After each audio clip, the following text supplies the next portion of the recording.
Are you looking for knitting, crochet, or machine knitting patterns and don't know where to start? Or do you have a special skein of yarn that you've been hanging on to that you just can't find a pattern for? My name is Dawn, and today I'm going to walk you through how to use Ravelry to find patterns for your next creative pursuit.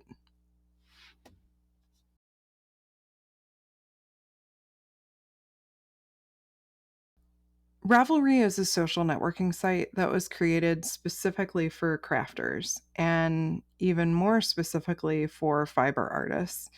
Ravelry's been around for about 15 years, since 2007, and I started using Ravelry when I first got seriously into knitting in 2012.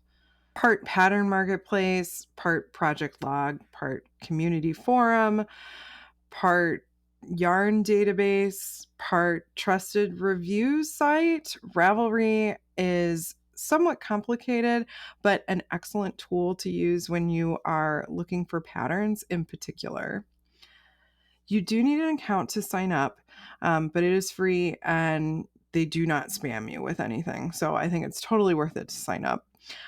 They have some information about basics when you log in, but I think that there's so much power in their search tools that people don't use that I want to show you. Ravelry is a place where people have found community and lots of patterns over the years, but it hasn't been without some drama. But that's a story for another video. Ravelry, though, is a wonderful and inclusive place and a community that I'm happy to be a part of. I'm going to walk through a couple of different scenarios today to show you how powerful Ravelry search tools really are and give you those tips to find patterns yourself. When searching for patterns, you don't just need to search for things by name. You can search for things without any sort of direction. So, what I'm going to show you how to do today is to browse patterns effectively, look for something specific, and then look for that special project for that skein of yarn that's been hanging out in your stash for a while. I always start basically every day that I log in, I look at the hot right now list. So I start by going to the advanced search. Yours might not look exactly like mine because it remembers a few things about you when you log in. But the key thing that I'm going to be looking for is the sort, and I'm going to be sorting by hot right now. The Hot Right Now page contains information about projects and patterns that have been touched and interacted with the most over the last 24 hours. So, this is really often going to include things that are new, things that somebody went viral on Instagram for, something that is temporarily free. And it's just a really great place to find what people are interested in right now. So if I'm looking at Ravelry just to browse, I like to take a peek at the first page of the what's hot right now and see what people are making and see what people are clicking on. I use an extension, a browser extension called Images, which allows me to hover over images and see the full size of the image, even if that full size isn't visible on the page that I'm on. I love this extension for a variety of different reasons, but it makes browsing Ravelry even easier. So I can see that there's the Diana Black Sheep sweater. That seems like it's pretty popular right now. Um, it is an absolute classic, so I'm not surprised that it's popular right now. Stephen West Mystery Knit Along is on the Hot Right Now page. We've got new, I think, Thea Coleman sweater, really cute little teddy bear. Wow, that's a cute little guy. Um, a Knives Out sweater, a really impressive colorwork sweater, just a lot of different variety.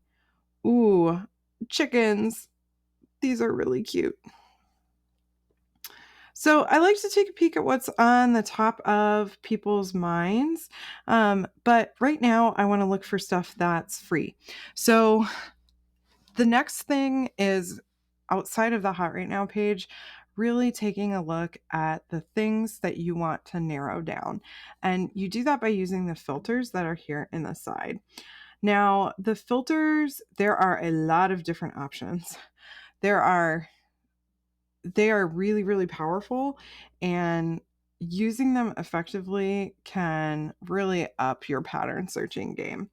So I first and foremost want to look for things that are either free or are in my library, which means that I already own them.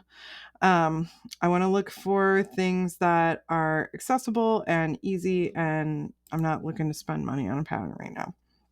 So I've sorted by things that are free or that I already own. And in this case, I want to look for knitting patterns specifically.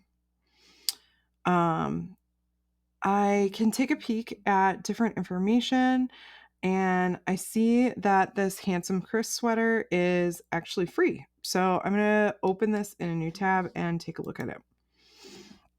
When I look at a pattern page, there's a few things that I am curious about. First and foremost, how size inclusive is a pattern? Will it fit me? How many people have made it?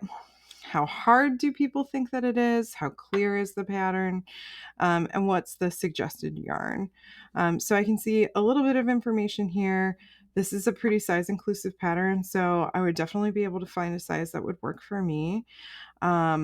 And I can see some individual project pictures that look pretty great. This is a very classic cabled sweater. It would take a very long time to make it, but it's pretty cool and very interesting to me. The next thing that I tend to do is take a look at all of the recent projects that have been finished. So by looking within the projects, I can see information about recently completed projects. They're the ones that appear first. And I can also do an advanced search on here. So when I do an advanced search within projects that that come from a specific pattern, what I like to sort by first is most favorites, because often, especially on free patterns, I'm going to see people who have hacked the pattern. So this is probably the person who wrote the pattern, or one of the it is a somebody who's just knit it as written. It looks great. But then I also see that this one is a crop and has a turtleneck. So that's pretty cool. And I can take a look at this person's notes and see what they did and find their project pictures. So that's pretty cool. And just all of the different things that people have been doing with this pattern. The other thing that I like to do when searching for patterns is find the most helpful. So first I always do most favorites, then I find most helpful. When I look at a most helpful one, I can see here that they changed the order of the cable charts to match the original sweater, and they have information about how they did this. So if I wanted to refer back to these notes, which often I do for particularly helpful patterns and project pages, you too can mark them as helpful. And then once you do that, you can highlight individual areas. And if you go back to this project page in the future, it will show you your highlights, which is very, very nice. For now, though, I'm not really ready to commit to a full-size Aran weight sweater, so I'm going to take a look at some of the other free patterns that are on the Hot Right Now page. So let's see. So I keep scrolling through. Maybe I'm going to hop into the next page and see what else is there. We've got some classic tin can knits, cute little Halloween. Let's see. Oh, this is a really cute hat. Let's take a look at that. So I can see that this has a lot of projects. It's been published for a few years. It's cute. Very simple, like the textured stitches. So I'm going to go ahead and say, yeah, I'm probably going to go ahead and make this. So with any pattern that I'm going to make, people tend to manage these different ways. One way is one way to manage it is to save it to your favorites. I add things to my queue. Now, I probably wouldn't recommend this. I have 266 items in my queue. Realistically, I'm not going to knit these 266 items, but because it's a filter that you can use when searching, I often search for things that are in my queue. It's just the way I like to do it. The other thing that I make sure to do with free patterns is I add them to my library. Once you've added something to your library, even if it's no longer free in the future, it will still be in your library and you'll have a copy of the PDF version of a pattern. Let's talk through if I have a project in mind and I'm just looking for a pattern. So my mom lives in the South. It's very warm, but I want to work on a Christmas gift for her. I know she's not going to want a sweater because it's a million degrees. And I would like to make something that is going to be useful for her. So she does like shawls. So let me filter on the category. So shawls are under accessories and neck and torso and shawl and wrap. So that's where I'm going to start. I want to look for something that is free or in my library. And one thing that I know about my mom is that she doesn't like triangle shawls. So I see that there's a bunch of shawls up here, but many of them are triangular. So I want to only make things that are not triangular. The attributes filters have a ton of additional information in them. Not all of these are going to be filled out for every pattern, but I want to say anything that is not a triangle. So what I can do is I can check off triangle, and now you can see, oh, why would you do that? There's a ton of triangle shawls. Well, what I can actually do is I can change the way that the filters relate, and I can do exclude. So anything that's not a triangle. It's not going to be perfect. Sometimes things are miscategorized or not marked appropriately, but as you can see, I'm seeing a lot more crescents and circular shawls as opposed to triangles. Okay, so I want to do something kind of lacy because I still have 129 pages of patterns and I don't really want to dig through 129 pages of patterns. So let's go ahead and look at fabric characteristics, and I want lace. But you'll notice that this is an exclude, so I need to actually edit my filters a little bit. So I can use advanced filtering here. So I want it to be not triangle shaped and lace shaped and lacy. So now I should have a variety of patterns that are lace shawls that are free and not triangular. So that's a pretty good narrowing down. I still have 2,300 options. So that's a lot of options. I might sort by a different characteristic, like the most projects. The classic waiting for rain, which I have made. I've also made a fading point and a lily pilly and an even star. So, and a celestarium. So there are a lot of these patterns that I've already made. This wild swan one looks pretty great. Let's take a look at this. Wow, this is going to be a complicated one, but it is beautiful.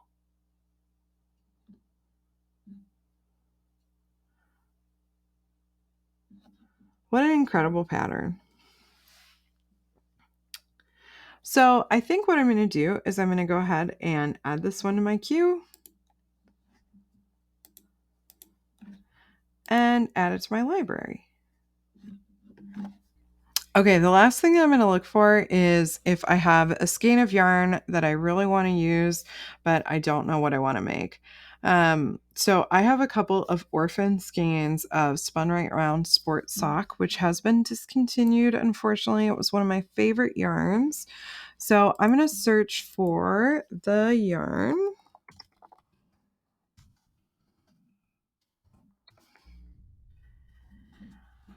And this is the yarn that I have.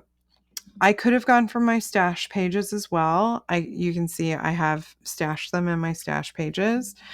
And there's two different ways that I can search for patterns that would be useful for this yarn. The first is the pattern ideas page. The pattern ideas page has information about patterns that have been made multiple times with this yarn. So there's Find Your Fade, some simple skip socks, and you can see there is a little icon that tells you if it's a free pattern or not. I've made some sock head slouches. I think I've made this hat before, so that might be a good option. Um, I can see tons of information about the projects that use this yarn, including the typical yarn usage, which you can also filter on up here.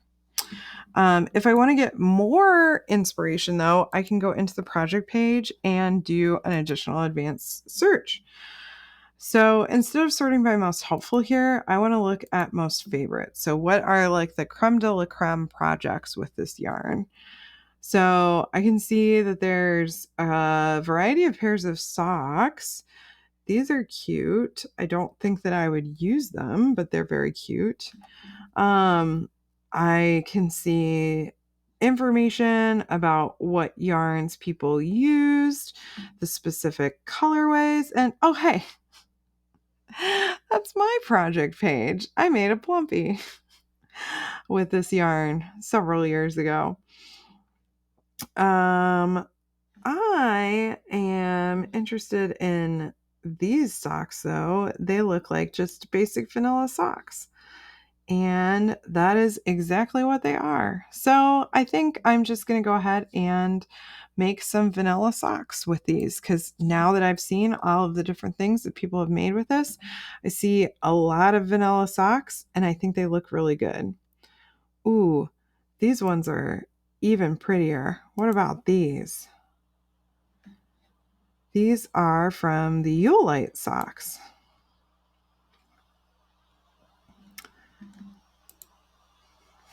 If I don't want to make a free pattern now, if I want to pay $6 for a sock pattern, these are pretty cute. So I'll have to think about it. So I talked about how Ravelry is a lot more than just a pattern database. And one of the things that it can be really helpful for is finding patterns that are temporarily free. And there is a specific group that I like to use for that. So there is a community tab of Ravelry and groups that you can join and interact with.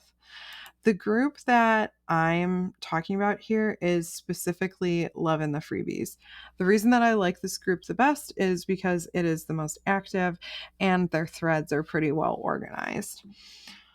They have some specific rules, but if I scroll down in here, there's information about patterns that are free for a limited time, patterns that are discounted, or free forever.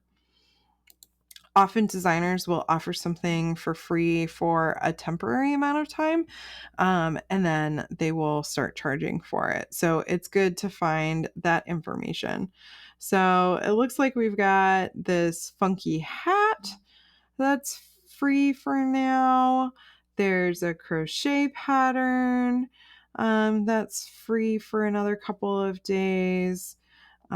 This is a shawl that has a coupon code.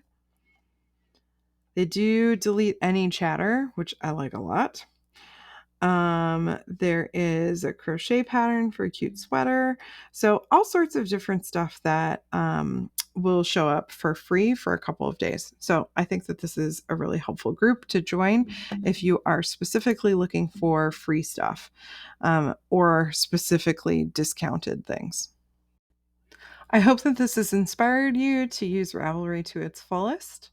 And whatever projects you're looking for, whether it's crochet, knitting, machine knitting, or weaving, I hope that you've been able to find something that would be interesting to you. Until next time, bye.